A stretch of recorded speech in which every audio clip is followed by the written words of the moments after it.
Folks, I've got bad news. We have a problem. Well, no, y'all don't have a problem. You guys are perfect. You're beautiful. You're glowing. I have a problem. It's not good. It's so not good that some would even say it's bad. Let's cut to the chase. Let's get right into it. Wix Black has left a comment on the Devil Portal Part 2 that needs to be addressed. Might as well continue the trend established in Part 2 where I responded to a comment left on the Devil Portal Part 1. So here we go. Let's just roll the clip. Now I know that this video is 7 years old and nobody cares anymore. I care. I care about you. I love you. But I love physics, and if we are using physics to theorize about the color of fictional portals for fun, let's do it correctly. At 128 you say if the light in the area is red, it is acting like a red filter. This is wrong, and here is why. Let's say this portal emits blue photons. The light bulbs in this area emit red photons. The color of a photon is given by its energy, wavelength, and generally speaking, does not change much during flight. This means that there are now two kinds of photons in that room, both blue and red.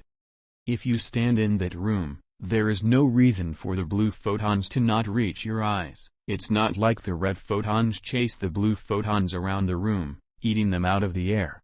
I mean, they are bosons, they can't interact with each other. In reality, when photons of two colors reach your eye, you perceive a mixed color, purple. This would disprove any other color of the portal, so in the end I agree with you that the portal is red, but the reasoning you use to prove it is flawed. Oh really? Really? You think so? You think so, really? Tell me more. By far the biggest mistake you have made is to rely too much on the simulator. While the simulator works well, it simulates looking at lights through colored glasses. Do we expect our brave subnet explorer to pop out a slick pair of red shades every time they enter the hell basement? Attention everybody, this person has obviously not heard about the secret second inventory. Someone please tell them about the second inventory. That is where the glasses are. I swear, that's where they are. Okay, obviously they're right. Obviously, the karma portals, which are shiny and emit light that shines and lights up other objects with their shininess, also known as light. Obviously, the karma portals emit light, Jacob, CEO of Jotsko. I knew that, right? Like, I knew this whole time, and I internalized that, right? What did I say? What did I say in the first video again? The one thing that I kept looking at right here is this seemingly red karma portal. And, you know, obviously your first thought is like, oh, is this really red, or is this just like a blue karma portal disguised as a red one just because of the lighting? You can obviously see that we have special red filtered lights that light up this whole place. Did I actually not treat it as a light source right from the beginning? That doesn't make any sense. Obviously, if the karma portal was blue, we would see it as blue because it is a blue light-emitting object. There is, as I'm speaking in this video, a green light that's shining green and casting green wavelengths here, right on this screen. Somehow I missed that entirely and just assumed that since I could use a digital picture of a blue portal, that's the same thing, even though the simulator was based off rules pertaining to colored lights shining on physical objects, which is a totally different thing. Did I just fumble this? This is egregious. This is very bad. Some would even say it's so bad, it's very not good. And it gets worse because there's a part 2 to this. How did I go about defending this in part 2? Roll the clip. Oh yes, Mr. Doombringer THR, assuming your theory is correct, which implies we don't treat karma portals as light-emitting entities, Occam's razor would imply that the karma portal is white, not red. We've seen blue portals and green portals and white portals. Red filter plus white portal equals red portal. We don't have to add a new color of karma to get a red portal. However, I think it is a red portal, and I think that karma portals are, in fact, light-emitting entities, meaning that your entire filtration theory is inaccurate. So I puzzled through this for about 2 minutes before I came to the conclusion that he said, or whoever they are, they said one thing in here that makes sense to me, which is we don't have to add a new color of karma to get to a red portal. The first thing that I focused on was not even the first thing that Doombringer THR said. I just skipped over the fact that they said quote, assuming your theory is correct, which implies we don't treat karma portals as light-emitting entities. I literally I just didn't absorb what that meant. I guess this is what happens when I spend, quote, 2 minutes thinking about something instead of like 4 or 5 or however many I need. And I do go on to talk about how white portal is possible to appear red under a red filter, but I give myself this excuse. I was like, oh, well, it had to be an actual color, not just white, so obviously it's got to be red. But I did get to the first thing that they said, and this is what I have to say. Now, Doombringer talks about assuming your theory is correct, which implies we don't treat karma portals as light-emitting entities. I don't know where he gets this from. I never said anything about whether or not it is a light-emitting entity, whether a karma portal is a light-emitting entity. Dog, Doombringer literally understood your own argument and basic premises better than you did. Like, I flat out just did not realize what they were doing here. I thought that they were, like, with the assumption, I thought they were actually, like, jumping me and putting words in my mouth, when in reality I'm just too ignorant to understand what it meant for the physics of the situation to have a light-emitting entity. I think it is a light-emitting entity. Shut up. Just shut up. You don't know what you're talking about, man. Lie down. Somehow, I simultaneously thought that the karma portal was a light-emitting entity, but then did not apply any of the real-world physics that would entail from that. I don't even know if I could figure out, at least in that moment, that 2 different light sources in a room could produce 2 different colors at the same time, and you would be able to see both of them at once, which I obviously know. Like, I have grown up living a life where I've seen 2 lights that are colored at the same time, and you see both the colors. I'm not stupid. But for some reason, I was just locked out of that information for this one Submachine example in particular. And, folks, this is made all the worse by the fact that this first part of the Devil Portal was made in May of 2016, 10 years ago. What was I doing 10 years ago?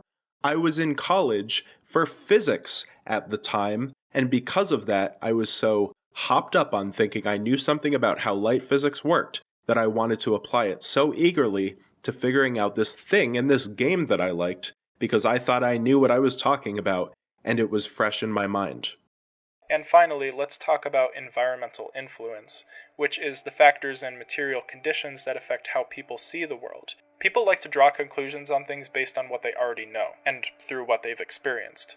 I experienced this a lot in the Submachine theorizing community, where it was apparent that sometimes someone would try to explain the structure of that game's universe because they were taking a math or a physics class, and they thought that something they learned in a recent lesson could maybe make a good model.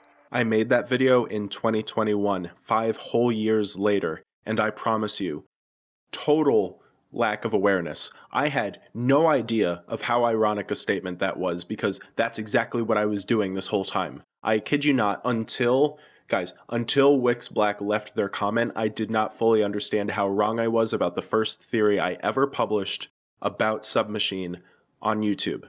This is the series that gave me any sort of following whatsoever, via playthroughs of the games and continued theorizing afterwards for years to come.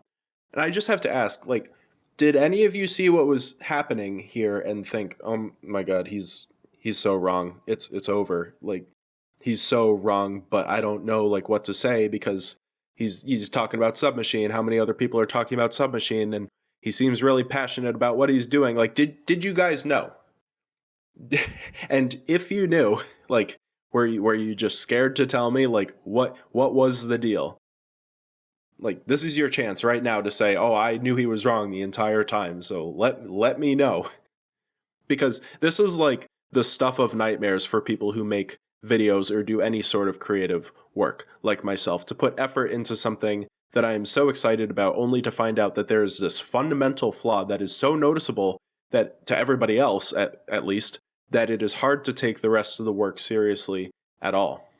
This is like, here's another example that some of you may know. Some of you are artists. You know what it's like to work on a piece for a while, pour hours of your heart and soul into making something that you think looks good, and you finish it, and you take a step back and you show it to somebody else, and the first thing they see is that it looks like you made something that you did not intend to make at all. Here, look. I do art. Back in the day, around the same time as when I published Devil Portal Part 1, I did portraits of some of my friends. Some bits of them were always abstracted because I wanted to see what it was like to take a nice image of somebody that I knew and corrupt it in some way. Just playing around with things. And look at this one that I did of my friend who was a philosophy major. Just picture, I'm working using those charcoal sticks, and I'm just going with the flow, and I decide that I'm going to obscure the eyes on this one because, I don't know, I haven't had an excuse to not do the eyes in one of these yet. But he's a philosophy major, so I'm working and I'm going to try to personalize the abstraction a little bit.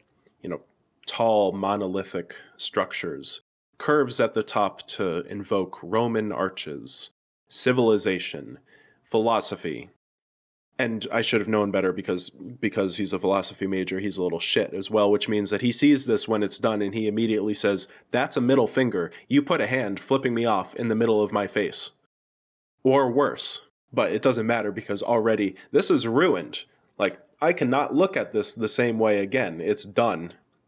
I still like it from a technical standpoint. I think it did a good enough job.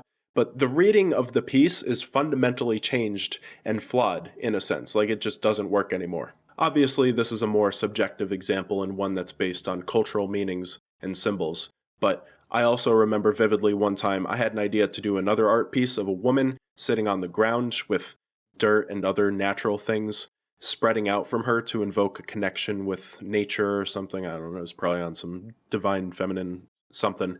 And I'm so glad I never actually made that piece and I don't have an image to show you because it obviously would have looked like she was shitting herself. Like, I see it so clearly in my mind's eye that I know for a fact that the first person that I showed it to would have said, "Jacob, why did you draw a picture of a woman shitting herself? Are you stupid?" It's a fear that is not wholly irrational because it happens. It's happened to me, at least. If you have similar experiences, please let me know in the comments so I'm not alone. But people see things and point them out that you don't see. And in this actual video situation, we're talking arguments that are based on hard logic. So if you screw this up, you objectively screw it up. You're done for real. And it is clear that these are the two worst videos on my channel by far. I set out with a particular goal, and I have failed. So bad. Twice. And as I've said before, these videos were the first of a series that continued this type of analysis and other ideas of using my noggin to figure out things in video games. So what else of my work has been unknowingly affected by this? Like, are all of my videos tainted in some way by this trap of getting an idea about something and not questioning it enough before I actually, commit to it? Now, granted, not all of my main video essays have been so purposefully rigorous, and I have had times in the past where I have questioned what I've thought about something, or double-checked my work and used a critical eye to look inward. And I do think when I do approach something entirely logically, I can do so in a sound way. I do have an example to that end to show for it.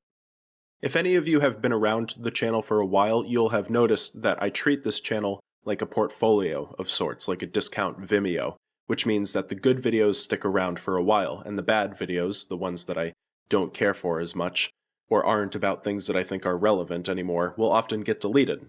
I do maintain this careful image on my branding. Several videos I've re-uploaded several times and switched them between this channel and a now deleted second channel where I would put videos that I deemed at some point not as important. You might have noticed they're back on this channel now. Most of the past live streams and videos that I did when the channel was first getting going have been long gone because I'm just not proud of that work anymore and I couldn't bring that back if I tried. I also have this philosophy that says that if I want to make a video on something, but someone has already made a video with the same thoughts that I've been thinking about, I will just watch and appreciate that video instead. Before I make a video about something that I wish to talk about, I do my due diligence to search around the website to see if someone else got to my thoughts first. It seems to me that there are so many people making so many videos already that it would be better to just point to a video made by somebody new and highlight their work rather than making a carbon copy duplicate of the same idea. For example, much as I wanted to make a video about Markiplier's movie Iron Lung, I couldn't really find a way to do it that significantly deviated from other thoughts that people had about how, even if we thought there were some issues and how weird it is that one guy with a modest budget put out a passion project in the current movie landscape, we still really liked it because Markiplier is a good and inspirational person and that was enough for us to enjoy ourselves. massively condensed thoughts, obviously. I'm sure you can find some flaws with this method of thinking when it comes to making videos, but I still stand by it. And even if I do have unique thoughts about something, I have to be interested in making that video for the entire time that it takes to make said video. There are plenty of videos that I abandoned halfway through the writing or the editing process because I just didn't feel the passion anymore, and I have a very high bar when it comes to maintaining that passion. So you know that if, for example, I decide to make a video about how it's easy for a YouTube creator to be themselves passionate about critiquing someone else, but maybe running into missteps of their own along the way, and me being able to understand that via my own personal experience, you'll know that that's a topic that I really care about because it made it to publishing. And the videos that make it will hopefully remain relevant for a while, not just one-offs that people absorb and move on from.